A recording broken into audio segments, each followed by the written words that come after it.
Deadpool et Wolverine vont donc inaugurer l'ère des mutants pour le MCU. Tant pis pour cette femme cheval, elle est mordue, donc c'est une mutation secondaire, même si la troisième patte au réveil risque de la surprendre fortement. Bienvenue à cet homme vélo qui est un Transformer avec un gène d'écolo. Et attention, les bizarreries ne sont pas finies parce que les résultats du dermato ne sont pas revenus.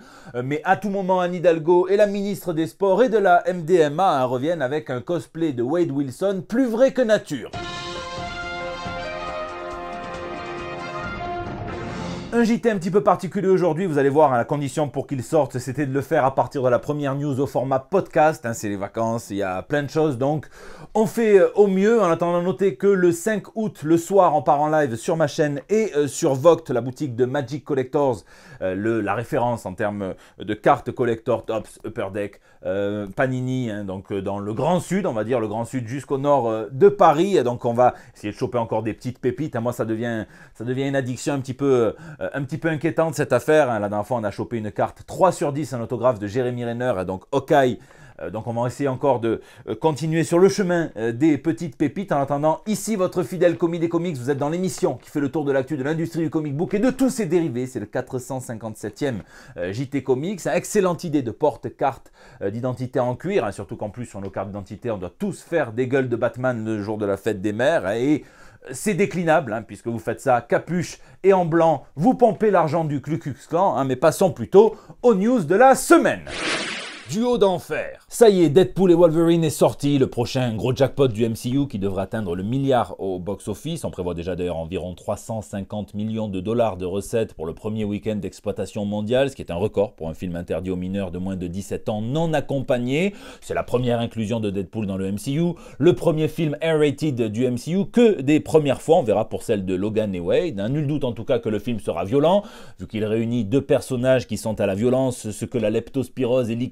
sont à la scène, des références, les premières critiques sont très élogieuses, on parle d'un retour en gloire du MCU après 3 ans de galère, du meilleur film post-Endgame depuis No Way Home, et quand on sait que certaines araignées ont été sacrifiées sur l'autel de la nostalgie et du fanservice, sacrifiées avec le scénario aussi, bien ça peut faire un petit peu peur, mais on nous dit que ce duo-là réussit mieux la gestion de la nostalgie et du fanservice que le trio de Spider-Man. Un seul problème, cette lettre d'amour aux super-héros, cet hommage à l'univers Marvel Fox et au Marvel Cinematic Universe peut perdre un petit peu ceux qui voudraient y rentrer par là. Donc en même temps c'était un petit peu audacieux vu le principe même de ce troisième opus d'imaginer qu'on pourrait rentrer tranquillement dans le MCU par Deadpool et Wolverine. Mais en tout cas, on nous dit aussi que ça pose les bases de la prochaine phase du MCU après les ratés du multivers à la Kang. Et donc ça sera un multivers sauce mutant et qui apparemment tiendrait bien sur ses 2 jambes, enfin ses 4 jambes et ses 2 paires de fesses. Ce serait un film qu'on peut voir tout seul.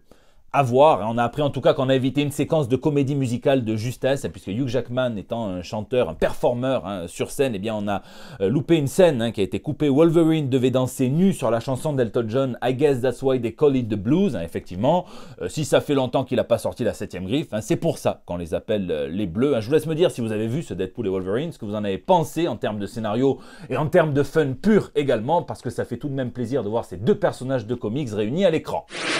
Demi-molle d'annonces. 2 bandes annonces clés ces 2 dernières semaines, 2 approches, à celle de Todd Phillips qui continue d'élargir la mythologie du Joker et qui poursuit la descente aux enfers d'Arthur Fleck dans une seconde bande annonce qui nous montre Harvey Dent, pas encore double phase, donc à tout moment c'est une graine plantée pour un 3e opus. La Warner doit aimer que le premier coûtait environ à peine 55 millions de dollars à produire et rapporter 1 milliard de dollars, un petit peu plus. Donc Phillips revient en accentuant ce qui faisait la singularité du premier Joker, donc en ajoutant en plus cet aspect comédie musicale, en nous montrant l'avènement d'Harley Quinn dans des séquences qui oscillent entre le rêve et la réalité. Il nous perd un petit peu et c'est bien en tout cas qu'il continue de tracer sa route, aussi fidèle aux comics que mon beau-frère à ma sœur, mais ça fait partie des passés composés de ce personnage iconique de l'univers d'ici et vraiment il me tarde. Et il me tarde aussi de voir Captain America 4, dont Marvel a dévoilé la première bande-annonce. Et si le moment dont on parle le plus, c'est le Hulk rouge, ouvert sans crème solaire, qui prend le bouclier de Captain America pour un vulgaire frisbee,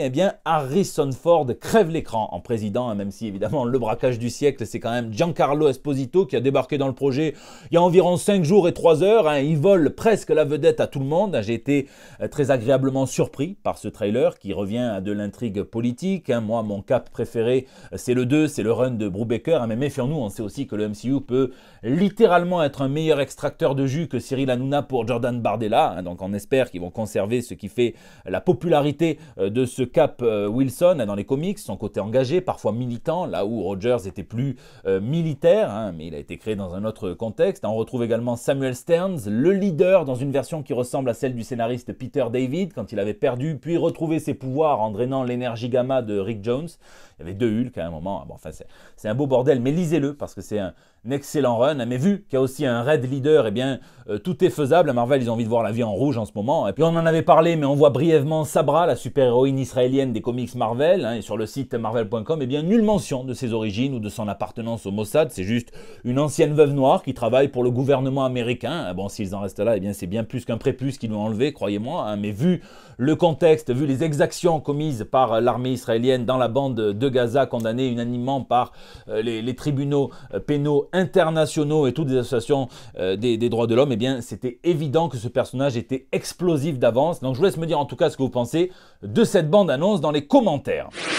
Popcorn. Juste avant une San Diego Comic-Con qui risque de rappeler la grande époque de cet événement phare ouest-américain, des brèves qui m'ont régalé. La première, c'est que dans l'enfer du développement de Spawn, on sait comment s'appellera le futur film sur le héros de Todd McFarlane, King Spawn. C'est le nom d'une série où Spawn s'est hissé au rang de roi des enfers. Donc peut-être qu'ils vont s'inspirer de ça plutôt que de nous faire toutes les origines. Pour ceux qui espéraient encore, d'ailleurs, Kevin Feige a déclaré en parlant d'enfer qu'Eternel 2 serait un petit peu comme mon beau-frère dans la vie de mon neveu, inexistant. On reprendra quand même des bouts d'intrigue d'Éternel qu'il faudrait peut-être revoir quand même dans Captain America 4, mais à part ça, Zboob, il a déclaré d'ailleurs que le plus important pour le reboot de Blade, c'était de ne pas précipiter les choses, et donc là, Marvel fait donc un excellent boulot, et puis quand on lui parle de Kang, Feige fait l'inverse de Quicksilver en Sokovie, ou la même chose que Macron quand on lui parle du NFP et de la première ministre. Il esquive très très fort. Et puis alors attention, ma déclaration préférée de la semaine, c'est celle de Daniel Espinosa, le réalisateur de Morbius, qui dit: au final, peut-être qu'un autre réalisateur aurait été un meilleur choix pour le projet. Alors, oui, tout ça parce que lui, il se trouve trop créatif et qu'il n'est pas fait pour taffer sous la tutelle d'un comité décisionnel. C'est pas un yes man. Bon, ils ont fait le succès des Captain America 2 et 3, Avengers Infinity War et Endgame. Eh bien, les frères Rousseau seraient en négociation pour revenir et réaliser Avengers 5 et 6. Marvel ne veut pas changer une équipe qui gagne et surtout une équipe qui leur apporte des milliards de dollars. La restructuration continue également dans les séries animées, puisqu'après avoir écrit les 2 premières saisons de la très bonne série X-Men 97, eh bien Beau DeMaio sera remplacé par Matthew Chauncey, qui lui œuvrait sur la série What If, beaucoup plus inégal en termes de qualité. Donc j'espère qu'on ne verra pas trop la différence. Et justement, on a vu aussi une nouvelle image de Creature Commandos sur les 7 personnages.